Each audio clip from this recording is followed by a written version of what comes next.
falar com vocês a respeito de missão. Quero falar um pouco para vocês do que é o conceito que nós temos de missão e qual é o conceito bíblico de missão. Marcos capítulo 6, dos versículos 1 a 13. Está escrito: E partindo dali, chegou à sua pátria, e os seus discípulos o seguiram. E chegando o sábado, começou a ensinar na sinagoga, e muitos, ouvindo, se admiravam, dizendo: De onde lhe vêm essas coisas? E que sabedoria é essa que lhe foi dada? E como fazem tais maravilhas por suas mãos? Não é esse o carpinteiro, filho de Maria, irmão de Tiago, de José, e de Judas e de Simão? E não estão aqui conosco as suas irmãs? E se escandalizavam nele. E Jesus lhes dizia: Não há profeta sem honra, senão na sua pátria, entre os seus parentes e na sua casa. E não podia fazer ali nenhuma obra maravilhosa, senão curou alguns poucos enfermos, impondo-lhes as mãos. E estava admirado da incredulidade deles, e percorreu as aldeias vizinhas ensinando.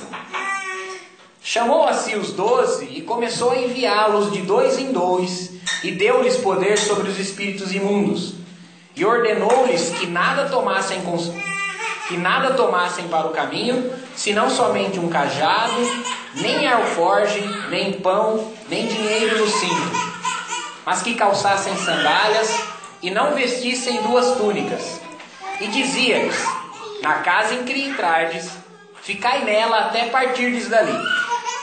E tantos quantos vos não receberem, nem vos ouvirem, saindo dali, sacudi o pó que estiver debaixo dos vossos pés em testemunho contra eles.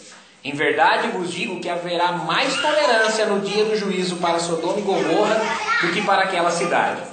E saindo eles, pregavam que se arrependessem. Expulsavam muitos demônios e ungiam muitos enfermos com óleo e os curavam. Oremos. Senhor, fala-nos a Tua santa palavra aos nossos corações. Nós queremos ouvir a Tua voz, ouvir o Teu mandamento, receber o Senhor o chamado, a urgência de pregarmos a Tua palavra, que nós possamos, Senhor, compreender como e cumprir o Teu mandamento. E cumprir, Senhor, a Tua obra e pregar o arrependimento a todos os homens. Que o Teu Santo Espírito nos ajude nesse momento. Nós queremos ouvir a Tua voz. No nome de Jesus nós te pedimos. Amém. E graças a Deus. Pode sentar-se, irmãos.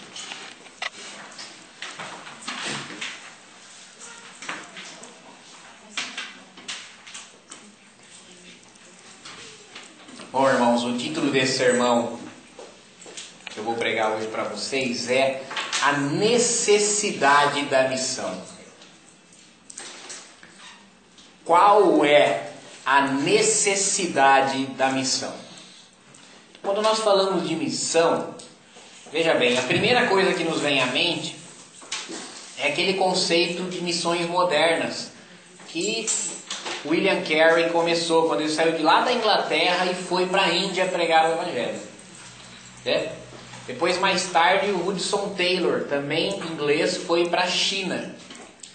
E mais recentemente, as igrejas americanas, brasileiras, que têm ido, já há algum tempo, mas isso é mais recente, à África, pregar o Evangelho. Então, o nosso conceito de missão é isso. Quando nós falamos missão, nós pensamos, vamos para a África. Ou vamos para o Oriente. Quando nós pensamos em missionário, há 2 coisas que vêm na nossa cabeça. Primeiro, esse missionário das missões transculturais, que vai lá para o outro lugar do mundo pregar o Evangelho de Jesus. Ou o missionário, como o caso do casal de amigos nossos, o missionário Tiago e a missionária Ana. Eles não estão em outro lugar do mundo, mas eles estão atendendo uma missão específica. No caso, trabalhando com crianças em situação de rua, com pessoas que estão envolvidas com criminalidade, com drogas, apresentando para essas pessoas o Evangelho para que essas pessoas sejam transformadas. Isso é missão. Essas duas coisas que eu falei para vocês é missão. Mas não só isso.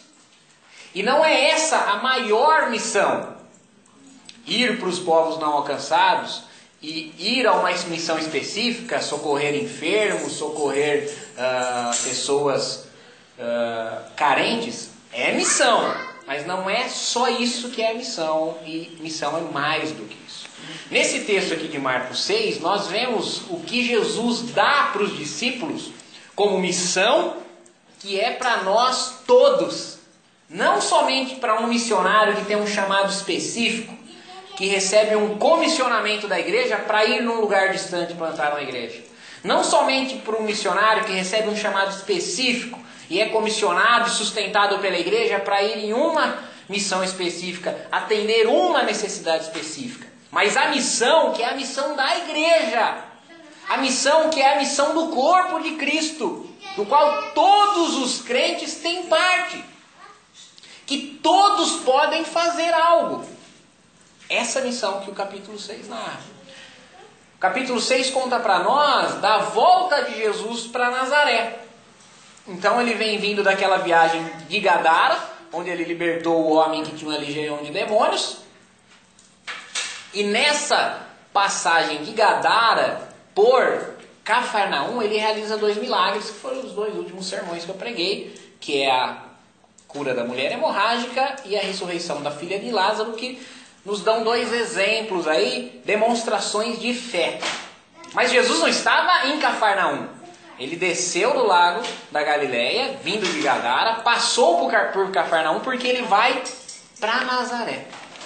Chegando em Nazaré, ele dirige-se então à sinagoga no sábado. Lembrem-se que eu disse para vocês uns sermões atrás que Jesus tinha rompido com a sinagoga. Mas Jesus não rompeu com a instituição, né?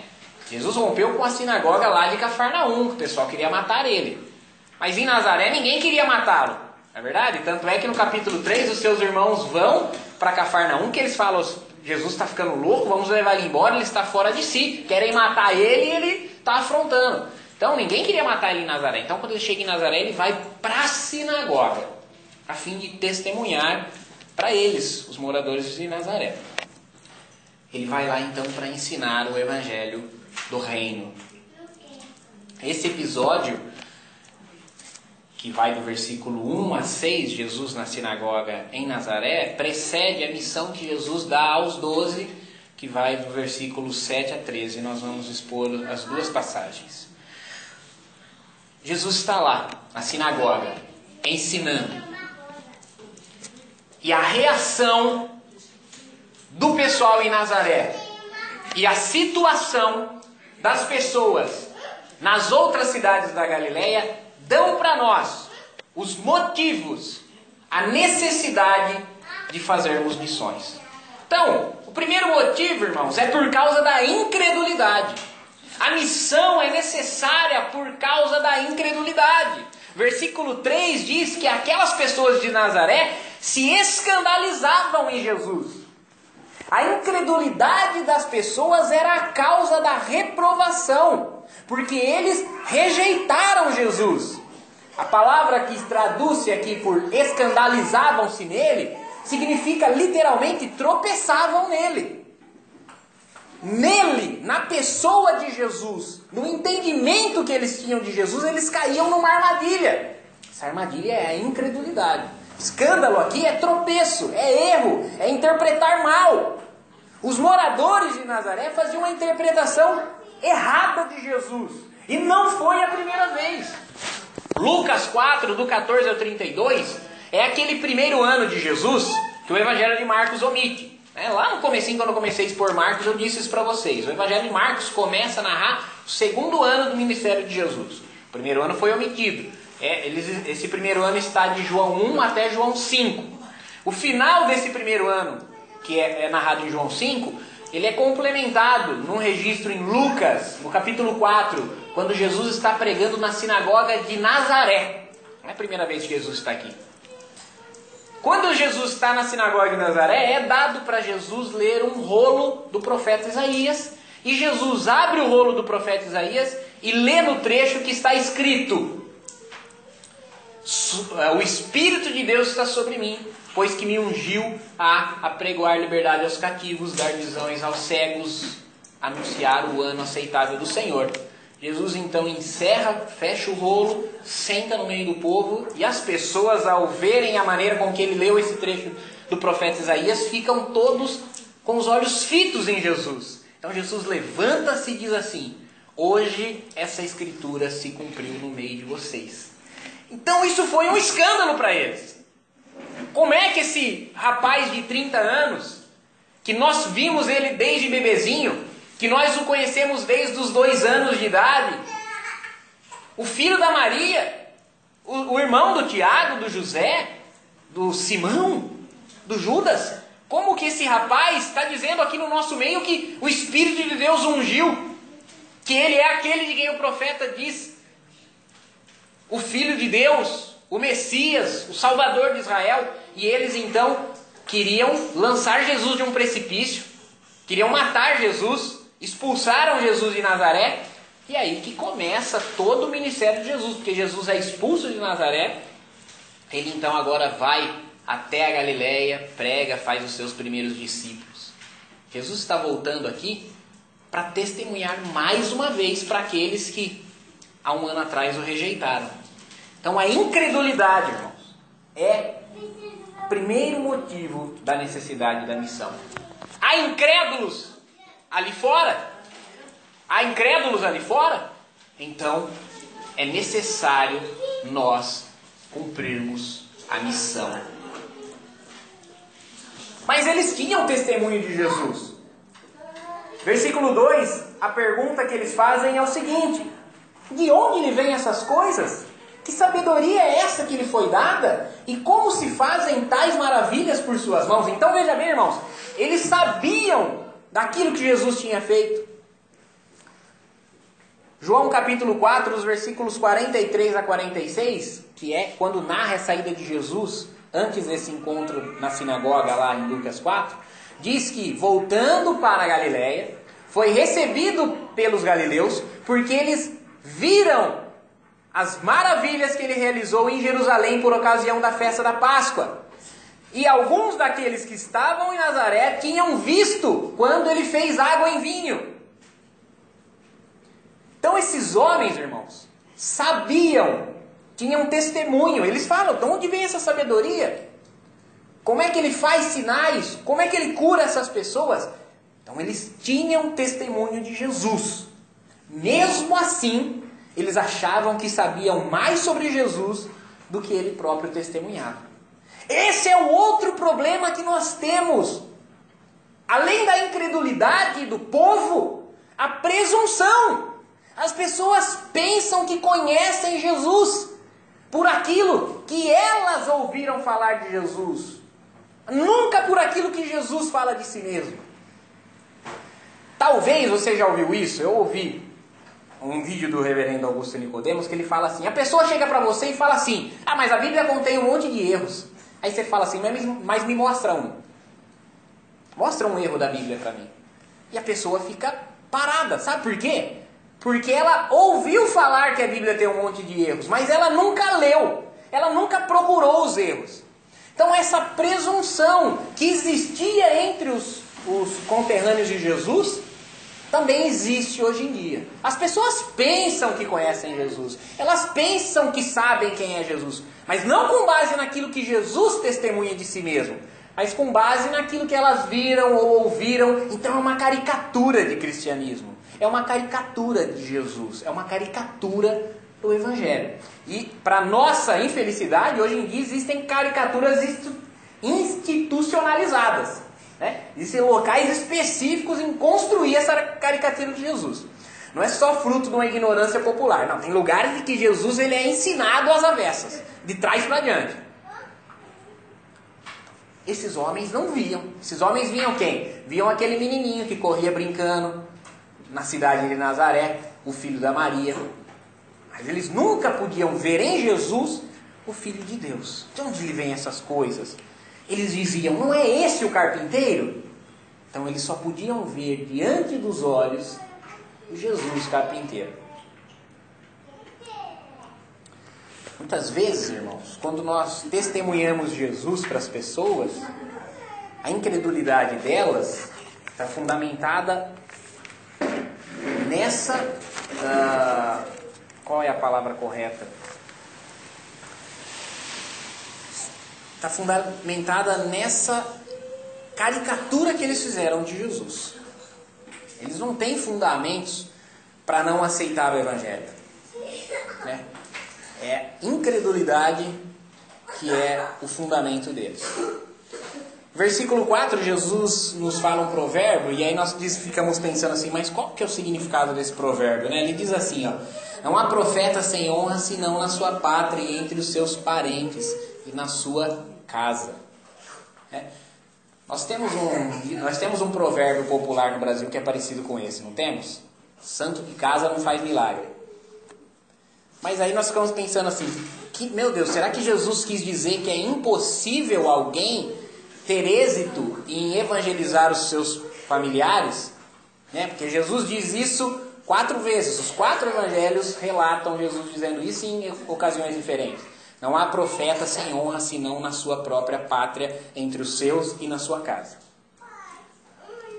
Não. Jesus não quer dizer que seja impossível pregar entre os nossos familiares. Isso aqui não é uma doutrina. Eu não posso criar uma doutrina com base em um provérbio.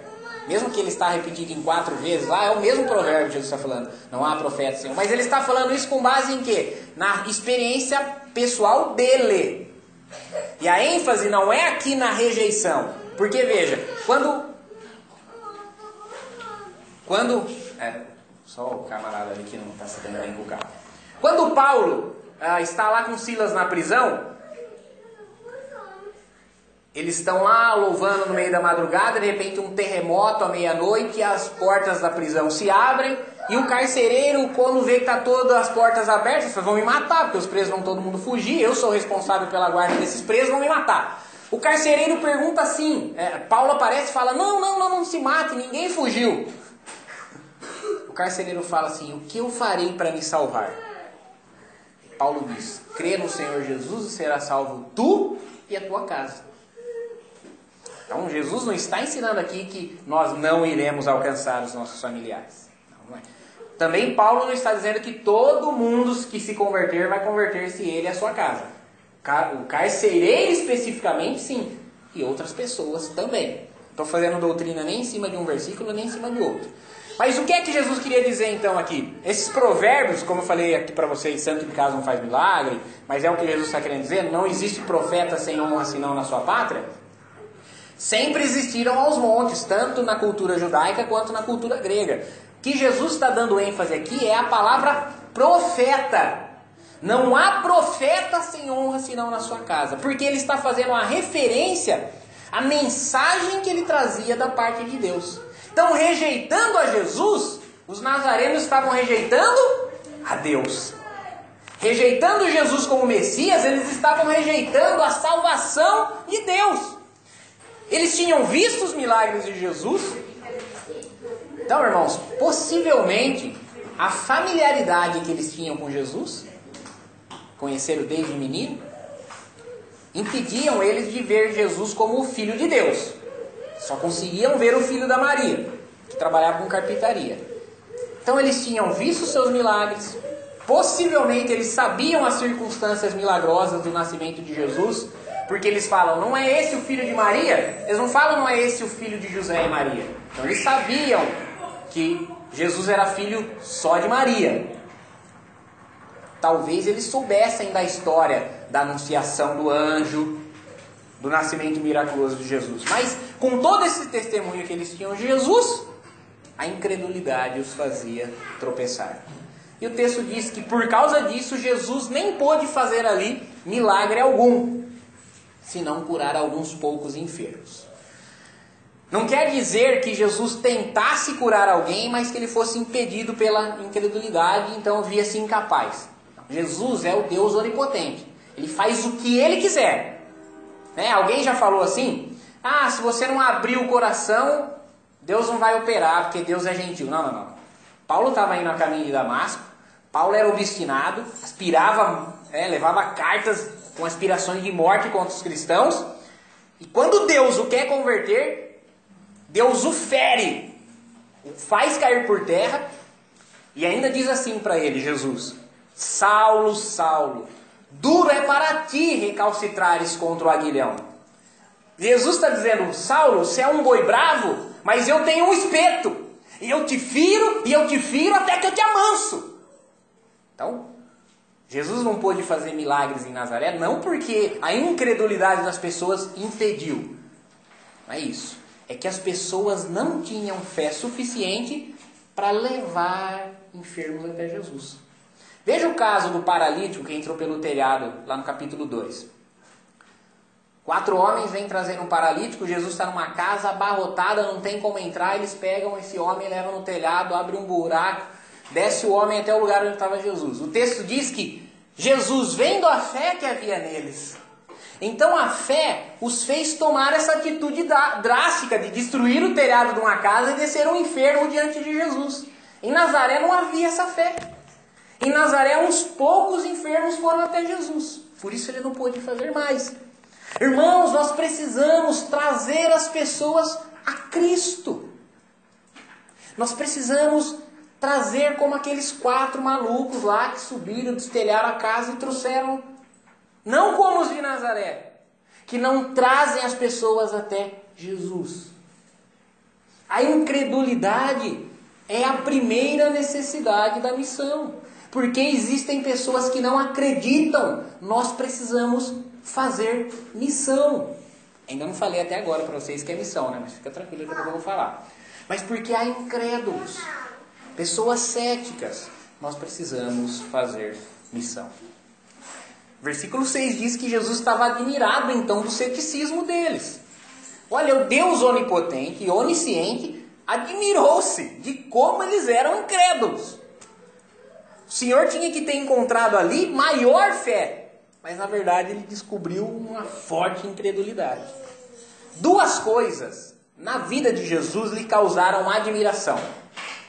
A fé dos gentios, quando Jesus encontra-se com um centurião na cidade de Cafarnaum, o homem fala: Senhor, meu servo está miseravelmente enfermo. E Jesus fala: espera aí, eu vou até a sua casa para curá-lo. Aí o centurião fala: não, Senhor, eu não sou digno que o Senhor entre na minha casa. Dize só uma palavra e o meu servo ficará curado lá. Fale algo aqui e meu servo será curado lá. Porque eu também sou homem de autoridade. Se eu disser a um funcionário meu, faz tal coisa, ele faz. Se eu disser, pegue tal negócio, ele pega. Jesus fala: nunca vi tamanha fé em todo Israel. E outra vez Jesus se admira com a fé dos gentios no caso da mulher fenícia. Jesus está indo com seus discípulos, uma mulher de origem fenícia, uma estrangeira, vem gritando como louca: Senhor, Senhor, me socorra, porque minha filha é miseravelmente endemoniada. E Jesus fala assim: olha, eu não vim senão para as ovelhas da casa de Israel. Não é bom eu tirar o pão dos filhos e dá-lo aos cachorrinhos. Querendo dizer, a minha missão é com os judeus, eu não posso tirar o pão dos judeus e dar para um fenício. A mulher responde assim: Senhor, mas também os cachorros comem a migalha que cai da mesa dos seus senhores. Tirar o pão dos filhos e dá-lo aos cachorrinhos. Ela disse: não, Senhor, não precisa tirar o pão dos filhos, eu como as migalhas que caem. Jesus fala: vai, filha, seja feito conforme a tua palavra. Então Jesus admirou-se da fé dessas 2 pessoas. Só 2 coisas causaram admiração: fé dos gentios e a incredulidade dos judeus. Com a mesma força que Jesus via que os gentios que não conheciam o Deus da Bíblia, não conheciam o Deus de Israel, criam poderosamente, os judeus, que eram o povo de Deus, fortemente resistiam à manifestação dele como Messias. Segundo motivo, então, porque nós precisamos fazer missão: por causa da ignorância. Porque as pessoas não conhecem Jesus de verdade. Não o Jesus da Bíblia. Porque elas são ignorantes a respeito de Jesus, é que nós devemos fazer missão. Diante da incredulidade de Nazaré, que tinha testemunho de Jesus, eles não eram ignorantes, Jesus então volta-se para as outras aldeias vizinhas. Ele sai de Nazaré e vai pregar nas outras aldeias. O texto de Marcos aliás, o texto de Mateus vai nos dizer que Jesus ia de cidade em cidade, pregando e ensinando. Aqui ele diz para nós, Marcos diz para nós, que Jesus ia pelas aldeias ensinando. Mas Mateus acrescenta que ele ia pregando e ensinando. Então, nós precisamos diferenciar aqui o que é pregar e o que é ensinar. Pregação, irmãos, é um discurso público, é uma proclamação. E ela tem o propósito de chamar a atenção das pessoas para a mensagem. Isso é pregação. Então, nós temos que pregar em casa, no trabalho, na vizinhança, ao ar livre. E para nós hoje aqui, ano de 2017, nós temos que pregar nas redes sociais. Que a rede social é a praça pública. É a feira das vaidades. Né? Só os velhinhos de mais de 50 anos que estão aqui na feira de domingo de manhã. A molecada está onde? Qual é a feira da vaidade das molecadas? É as redes sociais. Ali nós pregamos. Ali não adianta escrever textão, aprofundar em doutrina que ninguém vai parar para ler. Ali a mensagem precisa cativar, chamar a atenção, dizer venha, dizer arrependa-se. Essa é a pregação. E o ensino? Bom, para nós termos uma ideia da pregação, como eu falo assim, nas redes sociais ou ao ar livre mesmo, no rolê, nós temos que pensar em Paulo quando ele chega em Atenas. Paulo, quando ele chega em Atenas, ele não vai ensinar na sinagoga. Por quê? Porque não é na sinagoga que o público que ele quer está. Onde ele vai pregar? Num local que chamava-se Areópago. Era um anfiteatro onde os filósofos iam discutir religião e filosofia. Então Paulo vai lá. Lá era o Facebook de Atenas. Lá que as pessoas falavam, discursavam umas às outras. Ok? Então nós precisamos entender qual é a nossa praça de negócios da nossa geração. Qual é o ambiente em que nós podemos anunciar uma mensagem curta, incisiva, para chamar a atenção?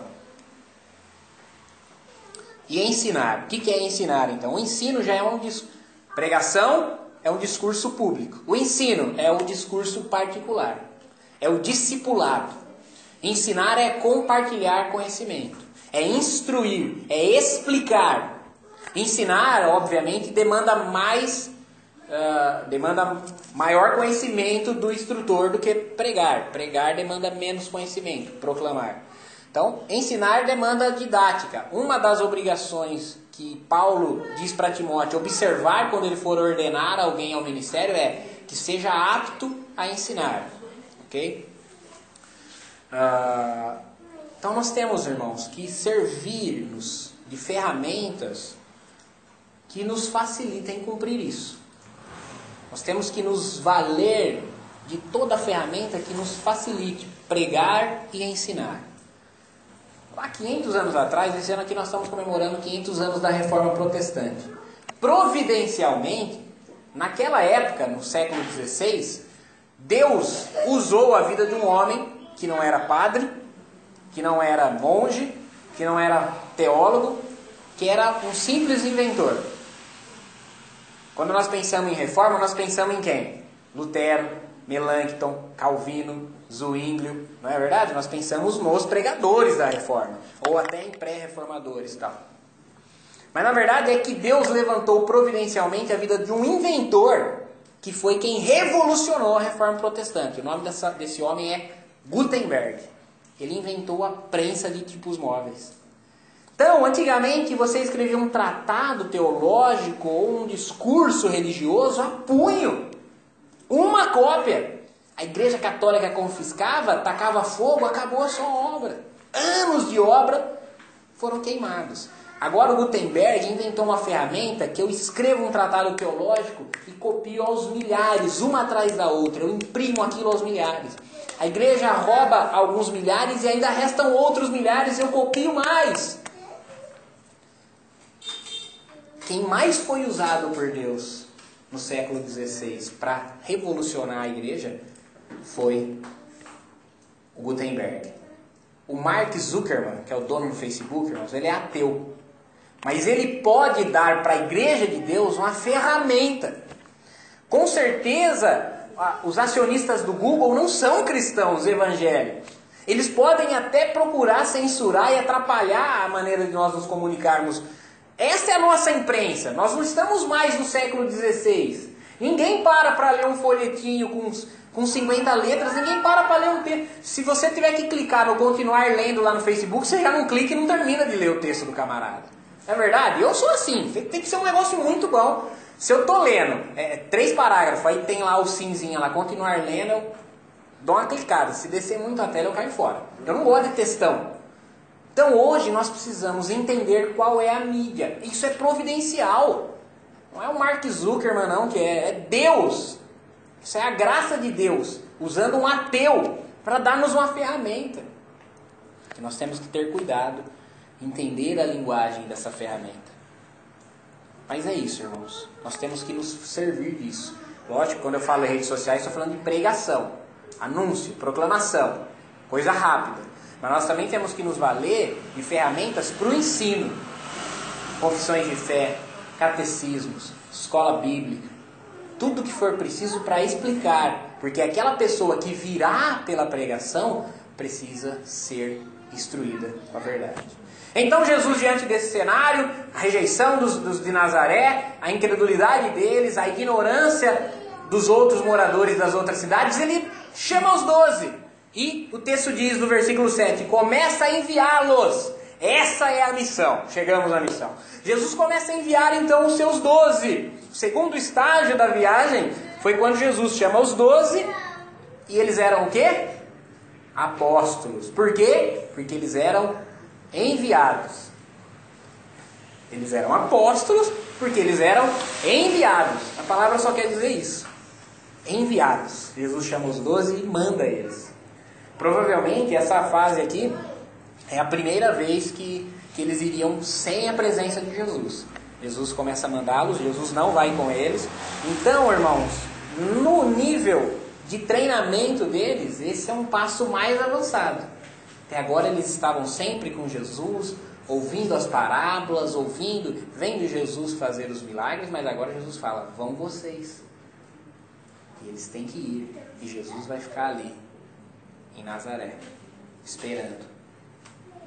Quais eram os termos dessa missão? Primeiro, ir de 2 em 2. Isso é cooperação.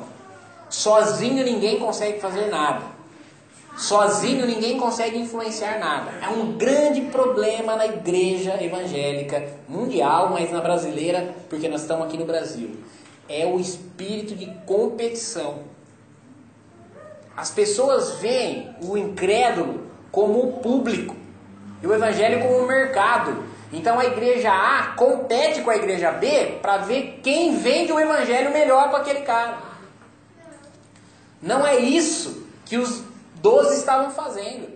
Eles estavam de 2 em 2 numa cidade, outros 2 em outra cidade. Eles estavam cooperando. Eles estavam trabalhando juntos. Nós precisamos aprender a trabalhar juntos pelo reino de Deus. Existe um nicho social que nós aqui, a nossa cara de igreja, vai alcançar, vai cativar, vai atender. Existe um outro nicho social que quem vai atender, quem vai alcançar, quem vai cativar é a Assembleia de Deus, não é nossa concorrente, ela é nossa co-irmã. Então eles iam de 2 em 2. Segunda característica aí dos termos da missão, deu-lhes poder. Então Jesus não deixou eles desamparados. Eles não foram na sua própria autoridade, eles foram na autoridade do nome de Jesus. Se nós formos e falarmos do nome de Jesus, do Jesus da Bíblia, nós teremos êxito na missão. Terceiro termo, esse é o mais grave, versículos 8 e 9. Dependência exclusiva de Deus. Jesus dá as seguintes instruções para eles. Não tomem nada para o caminho, senão somente um cajado. Nem levem uma bolsa, nem levem pão e nem dinheiro com vocês. Não, mas calcem as suas sandálias, não levem uma túnica extra. Dependência plena de Deus.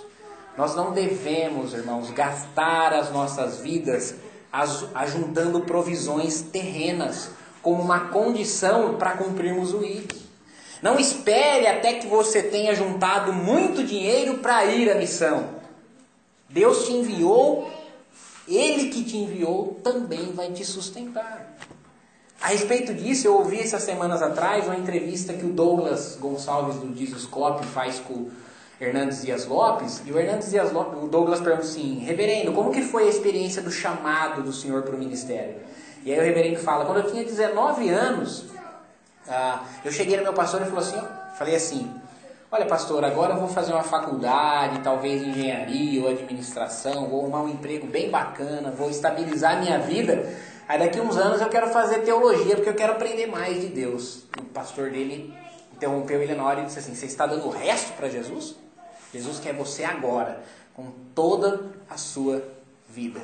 Então ele desistiu de fazer qualquer outra faculdade, foi para o seminário para se tornar pastor. Estou dizendo que aqui todos nós temos que ser pastor, não, mas todos nós temos que fazer missão agora, com aquilo que nós temos. Nós não podemos esperar algo para fazer. Nós não podemos ser como o jovem rico, que não pôde servir Jesus porque estava preso aos bens materiais, aos bens terrenos. Nós não podemos ser como aquele outro jovem que não queria seguir a Jesus até que seu pai morresse, para não ter que enfrentar esse atrito da conversão. Eu tive esse atrito quando eu me converti. Minha mãe não queria que eu virasse crente.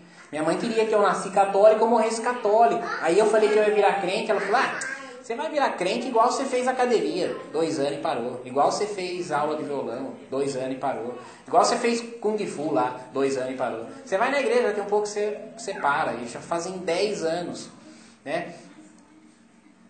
Hoje ela não fala mais isso, né? Hoje ela glorifica a Deus por eu ser pastor e tal.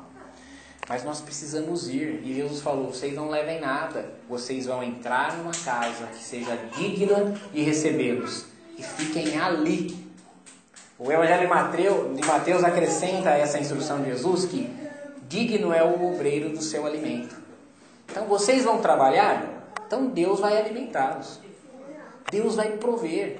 Simplesmente façam a missão.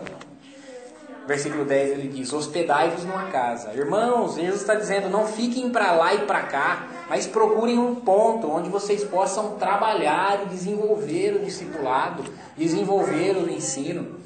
Vão nas aldeias, procurem uma casa, fiquem ali com aquela família, façam aquela família ser um local de ensino para os outros. Jesus também fala para eles das reações contrárias no versículo 11. Ele fala: olha, se não te receberem, se rejeitarem a presença de vocês, quando vocês saírem, abanem o pó das suas sandálias, um testemunho contrário a eles. Isso é muito importante para nós. Jesus foi rejeitado no versículo 4. E os discípulos também têm que esperar situações assim. Pode ser que nós sejamos rejeitados.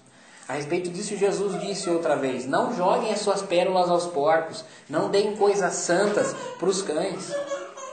Nós não devemos pregar o Evangelho baseado em apelos, em promessas. Nós precisamos apenas pregar o Evangelho. Jesus não é alguém que está matando cachorro a grito, desesperado. Não, são as pessoas que estão desesperadas, perdidas. Não é Jesus que está precisando dos pecadores, é os pecadores que precisam de Jesus. Jesus promete salvação, não promete restaurar casamento, curar o corpo. Ele faz essas coisas, mas ele promete salvação.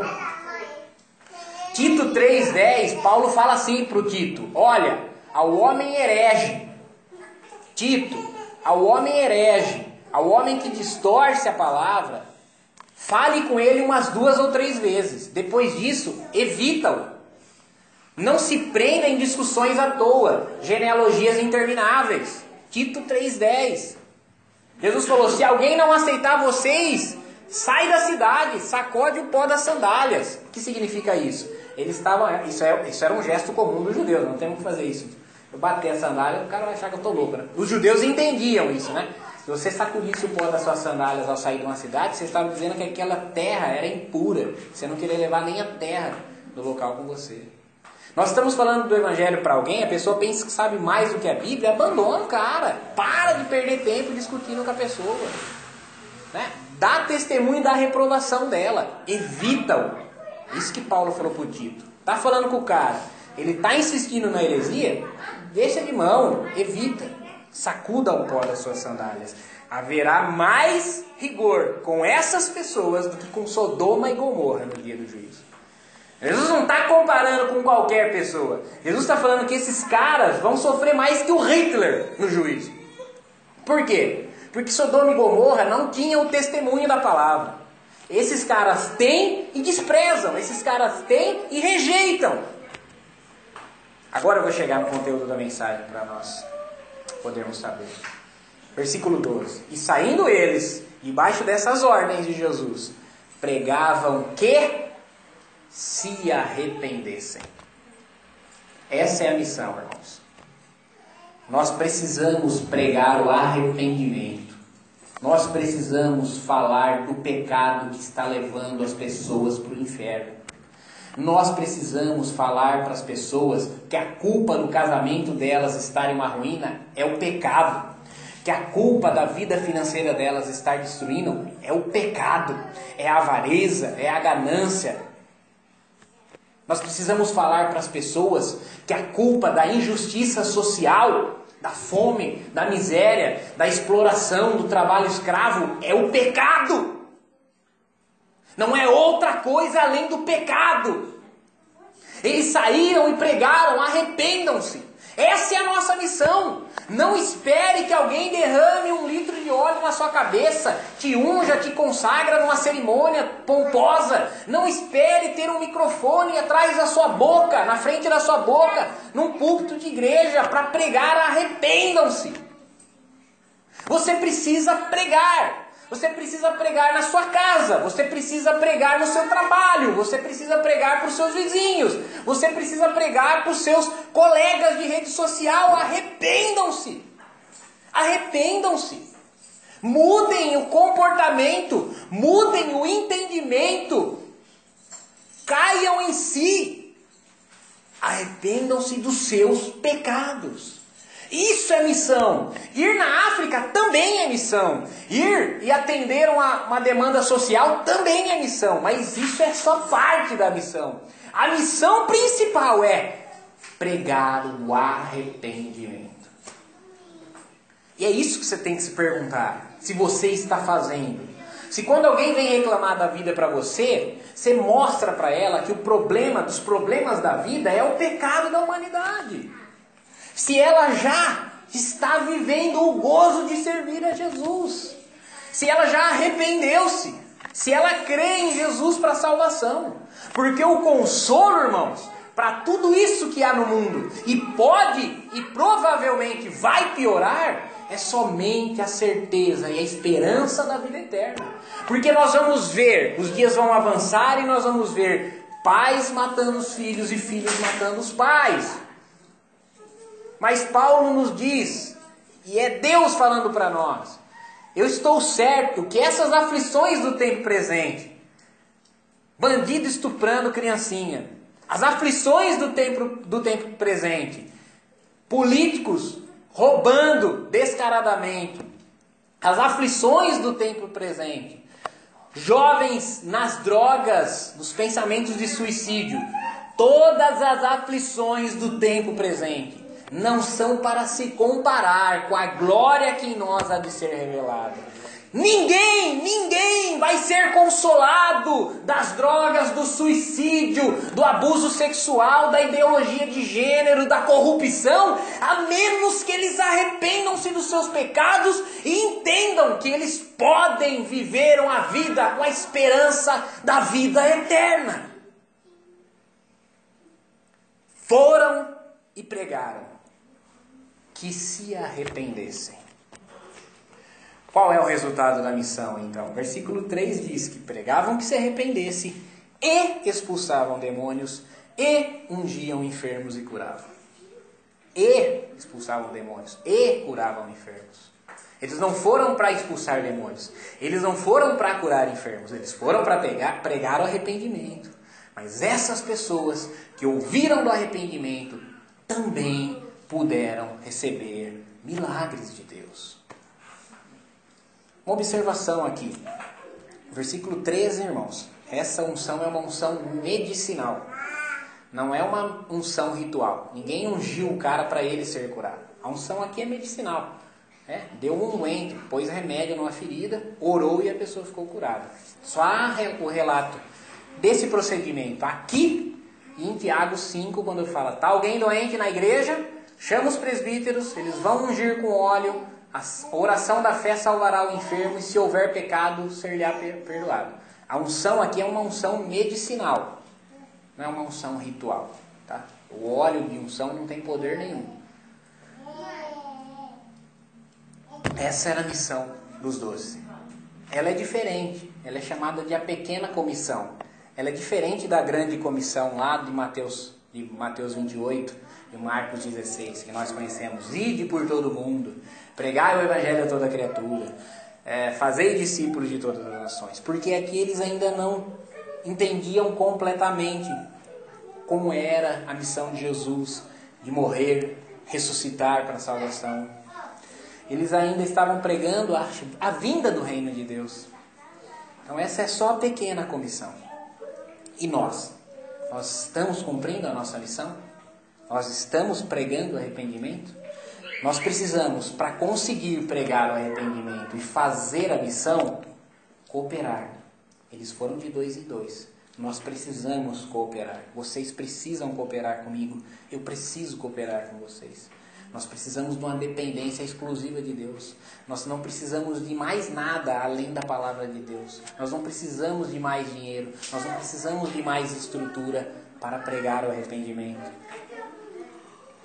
Nós precisamos trazer as pessoas para Cristo. Nós precisamos hospedá-las para que nós possamos ensiná-las corretamente. O resultado disso, irmãos, vai ser que nós veremos pecadores salvos, o reino de Satanás e os seus demônios derrotado. E nós também veremos milagres de Deus. Se coloque em pé para nós orarmos e agradecermos ao Senhor.